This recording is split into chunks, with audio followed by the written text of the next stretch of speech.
4 సంవత్సరాల విరామం తర్వాత మళ్ళీ ఈరోజు స్వగృహం అనిపించుకున్నటువంటి వైఎస్ఆర్సీపీ పార్టీలో చేరుతున్నందుకు, జగన్ గారి నాయకత్వంలో పనిచేస్తున్నందుకు కూడా నాకు సంతోషం వ్యక్తపరుస్తున్నాను.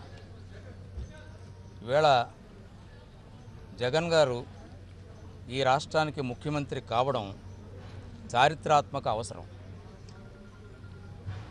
ఎందుచేతనంటే ఈ రాష్ట్రం ఏదో బాగుంటుంది, మంచి పరిపాలన తెలుగుదేశం వారు అందిస్తారు అనేటువంటి నమ్మకంతో ప్రజలు తెలుగుదేశం పార్టీని గెలిపించారు.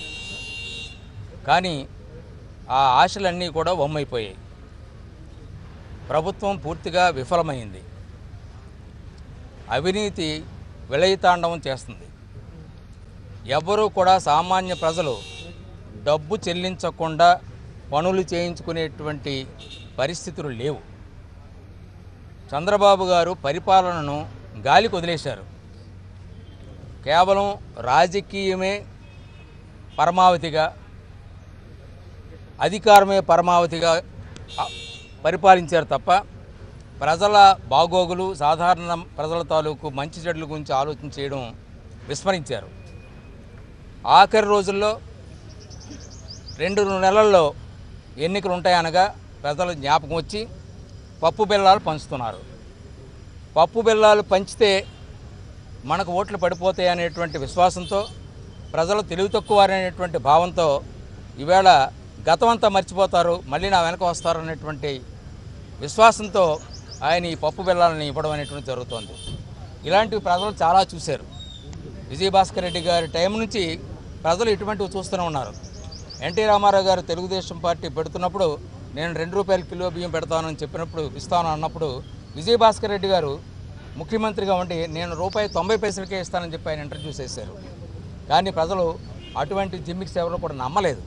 నమ్మకుండా తెలుగుదేశం పార్టీని మళ్ళీ తీసుకురావడం అనేటువంటి జరిగింది.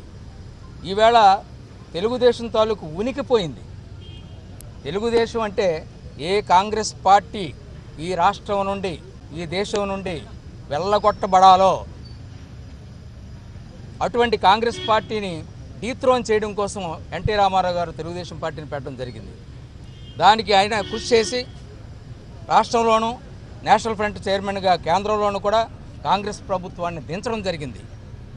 నాన్ కాంగ్రెస్ పీపుల్ అందరినీ కూడా ఏకం చేయడం జరిగింది. జయప్రకాష్ నారాయణ తరువాత కాంగ్రెస్ పాలనను ఈ దేశం నుండి వెళ్ళగొట్టినటువంటి నాయకుడు ఎన్టీ రామారావు గారు. కానీ ఈవేళ తెలుగుదేశం పార్టీ ఎన్టీ రామారావు గారి తాలూకు ఆశయాలను పూర్తిగా గాలికి వదిలేశారు చంద్రబాబు నాయుడు గారు. గాలికి వదిలేయడమే కాకుండా తెలుగుదేశం పార్టీ ఈవేళ తెలుగుదేశం పార్టీగా చూసేటువంటి పరిస్థితి కనపడడం లేదు. ఇది తెలుగు కాంగ్రెస్, ప్రస్తుతం ఉన్నటువంటిది తెలుగుదేశం కాదు. దీన్ని తెలుగు కాంగ్రెస్ కింద మార్చి కాంగ్రెస్ పార్టీకి తెలుగుదేశం పార్టీని అనుబంధ సంస్థగా తయారు చేశారు. ఇది చాలా విచారించాల్సినటువంటి అవసరం. ఎన్టీఆర్ ఫ్యాన్స్ లాంటి మాలాంటి కానీ, అలాగే తెలుగుదేశాన్ని అభిమానించేటువంటి వారు కూడా బాధపడేటువంటి పరిస్థితులు ఈవేళ రావడం అనేటువంటి జరిగింది. దీనికి తెలుగుదేశం పార్టీకి ఆఖరికి ఎవరు పరిపాలిస్తున్నారో అర్థం కాదు. మీదని దీనికి గౌరవాధ్యక్షులుగా, జాతీయ గౌరవాధ్యక్షులుగా రాహుల్ గాంధీ ఉన్నారా, లేకపోతే నిజంగా చంద్రబాబు నాయుడే ఉంటారా? ఇదంతా అనుమానాస్పదంగా ఉండేటువంటి పరిస్థితి. ఏ క్షణంలో అయినా ఈ తెలుగుదేశం పార్టీని కాంగ్రెస్ పార్టీలు నిమజ్జనం చేసేటువంటి పరిస్థితులు కూడా మాకు కనిపిస్తున్నాయి. అంటే ఆయన మీద విశ్వాసం లేదు. ఈ స్ట్రక్చర్ మీద ఆయనకు విశ్వాసం పోయింది పూర్తిగా. ఈ విధానాలని అనుసరించాలనేటువంటి భావం పోయింది.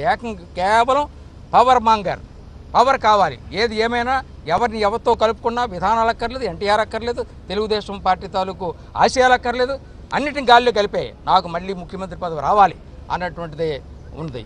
ఈ రాష్ట్రానికి ఈ పరిస్థితుల్లో చంద్రబాబు నాయుడు గారి పాలన పోవడం అనేటువంటిది చారిత్రాత్మక అవసరం. జగన్మోహన్ రెడ్డి గారి పాలన రావడం అనేటువంటిది చారిత్రాత్మక అవసరం. Thank you.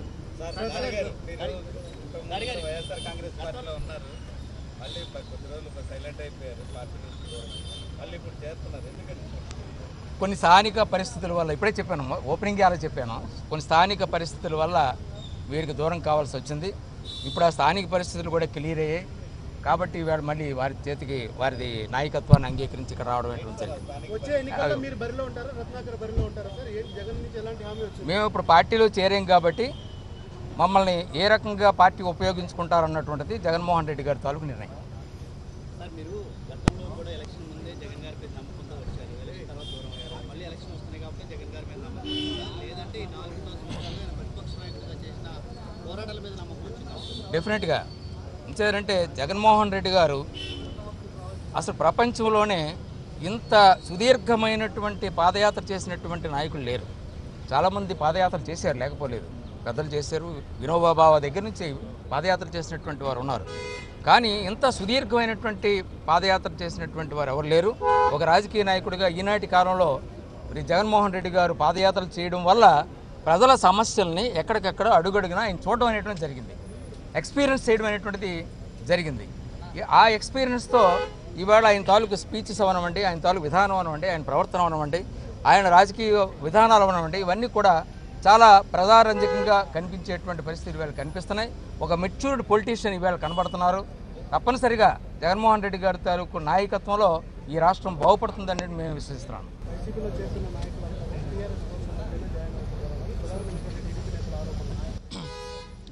చంద్రబాబు నాయుడు గారు అనేక ఆరోపణలు చేయడంలో సిద్ధహస్తులు. రోజుకొక ఆరోపణ చేస్తారు, గంటకొక ఆరోపణ చేస్తారు, నిమిషానికి ఒక ఆరోపణ చేస్తారు. ఆయన విశ్వాసం ఏంటంటే ఆయన ఇప్పుడు కూడా ప్రజలు వాళ్ళకి షార్ట్ మెమొరీ, వాళ్ళు మర్చిపోతారు, వాళ్ళకి ఏది జ్ఞాపకం ఉండదు. గంట కింద చెప్పినటువంటిది ఈవేళ మనం మార్చవచ్చు, గంట తర్వాత మన స్టేట్మెంట్ మార్చుకోవచ్చు. ఏదో సినిమాలు చూపించేవారు డబుల్ టంగ్ అని చెప్పి. ఇప్పుడు డబుల్ టంగ్ కాదు చంద్రబాబు నాయుడు గారిది, మల్టీ టంగ్. ఎన్ని రకాలైన మాట్లాడేటువంటి పరిస్థితి ఆయన తీసుకుని రావడం జరిగింది. ఏదైనా టైంను పెట్టి ఏదో ఒక మాట మాట్లాడేస్తారు, అంతే తప్ప దానికి ఒక విధానం, అయ్యో నిన్న ఎలా చెప్పానే, మొన్న ఎలా చెప్పానే అనేటువంటి పద్ధతి ఆయనకి లేదు. ఏదైనా ఇక్కడ ఉన్నటువంటిది ఎదుటివారి మీద ఏదో ఒక బురద చల్లడం కోసం కేసీఆర్ గారు వీళ్ళు కలిసిపోయారంటారు, బీజేపీ వీళ్ళు కలిసిపోయారంటారు. ఆయన కలిసిపోయిందని సంగతి ఏంటి? ఆయన రాజకీయ చరిత్రలో ఎంతమందితో కలిసారు, ఎంతమందితో విడిపోయారు, మళ్ళీ ఎంతమందితో కలిశారు, ఈవేళ ఎంతమందితో ఉంటున్నారు, ఆయనకు వర్తించవా ఇవన్నీ కూడాను? ఆయన గులివింద గింజలాగా ఉండకూడదు. తన చుట్టూ తనకున్నటువంటి లోపాలు ఆయన సరి చేసుకోవాలి తప్ప ఎదుటివాడి లోపాలను చూపించి రాజకీయ ప్రయోజనం పొందాలనేటువంటి విధానానికి ఆయన స్వస్తి చెప్పి నిజాలు మాట్లాడడం అనేటువంటిది చేస్తే అది మంచిదని నేను సూచన చేస్తున్నాను. So thank you. హలో, మిమ్మల్నే యోయో టీవీ యాప్ డౌన్లోడ్ చేసుకున్నారా? ఇంకా లేదా? మీ యాప్ స్టోర్కి వెళ్ళి వెంటనే డౌన్లోడ్ చేసుకోండి.